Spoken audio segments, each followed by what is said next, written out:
लोकशाही जिवंत ठेवण्याचे काम पत्रकार करतात, वजा अमृता नागरे. जिंतूर. प्रतिनिधी रामप्रसाद कंठाळे. जिंतूर. आजच्या तंत्रज्ञानाच्या युगात जिथे सोशल मीडिया आणि एआय कृत्रिम बुद्धिमत्तामुळे वास्तवाचे स्वरूप बदलले जात आहे, अशा कठीण काळातही पत्रकार सत्य आणि प्रामाणिकपणाची कास धरून लोकशाही जिवंत ठेवण्याचे महान कार्य करत आहेत, असे प्रतिपादन प्रमुख वक्त्या अमृता नागरे यांनी केले. अखिल भारतीय मराठी पत्रकार संघाच्या वतीने 6 जानेवारी रोजी पत्रकार भवन, जिंतूर येथे मराठी पत्रकारितेचे जनक बाळशास्त्री जांभेकर यांच्या जयंतीनिमित्त दर्पण दिन मोठ्या उत्साहात साजरा करण्यात आला. यावेळी आयोजित विशेष चर्चासत्रात त्या बोलत होत्या. मान्यवरांची उपस्थिती आणि गौरव या कार्यक्रमाच्या अध्यक्षस्थानी ज्येष्ठ पत्रकार निहाल अहमद होते. प्रमुख पाहुणे म्हणून पोलीस निरीक्षक गजेंद्र सरोदे, लक्ष्मण बुधवंत, डॉक्टर निशांत मुंढे, शेख अहमद, अकबर सिद्दीकी यांची उपस्थिती होती. यावेळी तालुक्यातील ज्येष्ठ पत्रकारांचा त्यांच्या उल्लेखनीय कार्याबद्दल विशेष सत्कार करून सन्मान करण्यात आला. पत्रकारिता व्यवसायापलीकडची सेवा मार्गदर्शन करताना अमृता नागरे यांनी बदलत्या माध्यम विश्वावर प्रकाश टाकला. त्या म्हणाल्या की आज केवळ बातम्या पोहोचवणे पुरेसे नाही, तर त्यामागचे सत्य शोधणे ही पत्रकारांची जबाबदारी आहे. पत्रकारिता हा केवळ उदरनिर्वाहाचा व्यवसाय नसून समाजाच्या हितासाठी केलेली एक समर्पित सेवा आहे. पोलीस निरीक्षक गजेंद्र सरोदे व इतर मान्यवरांनीही पत्रकारितेतील आव्हाने आणि संधी यावर आपले मौलिक विचार मांडले.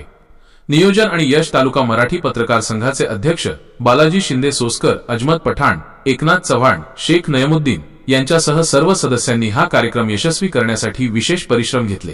कार्यक्रमाचे नेटके सूत्रसंचालन शेख शकील यांनी केले, तर उपस्थित सर्वांचे आभार सिराज सिद्दीकी यांनी मानले. या सोहळ्याला तालुक्यातील पत्रकार बांधव मोठ्या संख्येने उपस्थित होते. शिक्षण, जागरूकता आणि विचारांना दिशा देण्याचे काम नेहमीच त्यांनी अंधश्रद्धा आणि अन्याय त्यांनी समाजाला पटवून दिले होते की पत्रकारिताद्वारा त्यांचं हित आणि कल्याण कसं होऊ शकतं. पत्रकाराचे काम फक्त बातमी देणे नसून समाजाला जागरूक ठेवणं आणि समाज सुधार करणं हे सर्वप्रथम तुमचं काम आहे. आणि हा संदेश त्यांनी पूर्णपणे देण्याचा प्रयत्न केला. खरं म्हटलं तर तुमच्या सगळ्यांमध्ये खूप ताकद आहे. तुम्हाला पाहिलं किती मोठा बिझनेसमॅन असू द्या, का किती मोठा राजकारणी असू द्या, का हुंडा असू द्या, तुम्हाला सर्वांना पाहिलं की प्रथम घाबरतात नाही, तेवढी ताकद तुम्ही बाळगता.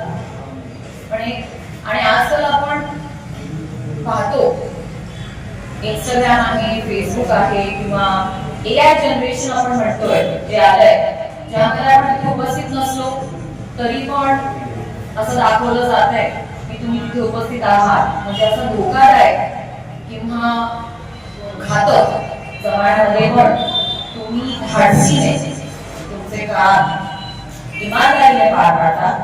यासाठी मी तुमचे सर्वांचे आभार मानते. आपण सकाळी उठलो की चहा पिताना सगळ्यांना सर्वप्रथम हातात म्हणजे वर्तमानपत्र पाहिजे असते. अनेक भाषांमध्ये असतात, त्याचा आम्ही आनंद घेतो. चहा पिताना अनेक जण वर्तमानपत्र जर का नाही मिळालं तर चहा पण घेत नाही. अहो, पण तो आनंद घेताना त्यामध्ये काय परिश्रम असतो त्या बातमी मागे याची जाणीव आम्हाला आहे.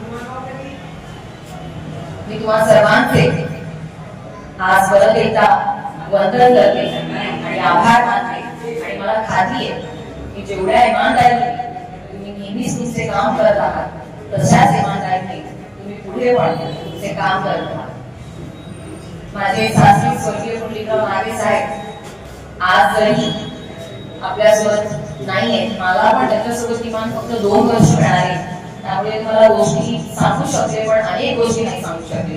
पण खूप आनंद झाला की आज बबलू माऊली यांच्याबद्दल एवढ्या गोष्टी सांगितल्या आणि ते कसे तुमच्या सर्वांच्या पाठीशी खंबीरपणे उभे होते आणि तुमच्या गरजांना त्यांनी महत्व दिलं, हे ऐकून मला खूप आनंद झाला आज. आणि मला अजून इच्छा आहे की जसं जिंतूरमध्ये आजकाल आम्ही व्यवस्थित आहोत, ते सक्रिय आहोत, असंच सक्रिय राहून मला आणि अनेक गोष्टी ज्या माझ्या सासऱ्यांनी इथे आमच्या जिंतूरकर वासींसाठी केल्या, ह्या अनुभवाच्या अनुभवण्याच्या खूपच मला इच्छा आहे. आणि जसं आता बबलूंनी सांगितलं, त्यांची एक रुढी त्यांनी एक व्यक्त केली, दुःख व्यक्त केलं की त्यांना दर्पणा दिनानिमित्त कधी त्यांचा सत्कार झाला नाही, जे की मला खात्री आहे की ते बोलले ते बरोबर बोलले. आणि दुःख पण आहे की इकडे जे नामदार मध्ये आपले सर्व राजकीय लोक आहेत त्यांनी नक्कीच हा दिन तुमच्यासाठी साजरा करायला पाहिजे होता. आणि मी तुम्हाला सर्वांना शब्द देते की योग्य तो निर्णय घेऊन आपण जमेल तेव्हा ते तुमच्यासाठी पुढच्या वर्षी साजरा करून तुमचा सत्कार करण्याची जिम्मेदारी मी घेते.